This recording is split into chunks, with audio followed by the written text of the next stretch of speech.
Parliament ఎన్నికల వేళ కొమరం భీం ఆసిఫాబాద్ జిల్లాలో బీఆర్ఎస్ కి షాక్ తగిలింది. బీఆర్ఎస్ రాష్ట్ర స్థాయి కార్య జడ్పీటీసీ జిల్లా ఫోరం అధ్యక్షులు అరిగెల నాగేశ్వరరావు బీజేపీ తీర్థం పుచ్చుకున్నారు. ఆయనతో పాటు ఎంపీపీ అరిగెల మల్లికార్జున్, పలువురు బీఆర్ఎస్ ముఖ్య నేతలు బీజేపీలో చేరారు. వీరికి కండువా కప్పిన కేంద్ర మంత్రి, బీజేపీ రాష్ట్ర అధ్యక్షుడు కిషన్ రెడ్డి పార్టీలోకి వారిని సాదరంగా ఆహ్వానించారు.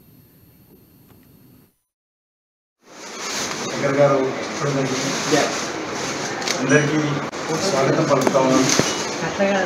ఈరోజు మరి చాలా సీనియర్ నాయకులు అనేక సంవత్సరాలుగా హైదరాబాద్ జిల్లాలో మరి తనకంటూ ఒక స్థానాన్ని సంపాదించుకొని పనిచేసినటువంటి నాగేశ్వరరావు గారు, వారి యొక్క కుటుంబ సభ్యులు కానీ, వారి సాంకేతిక కానీ, భద్రతలు కానీ, స్నేహితులతో ఈరోజు బీజేపీలో ముఖ్యమైన వారితో చేయడం జరిగింది.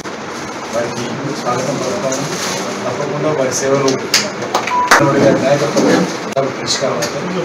కాబట్టి ఖచ్చితంగా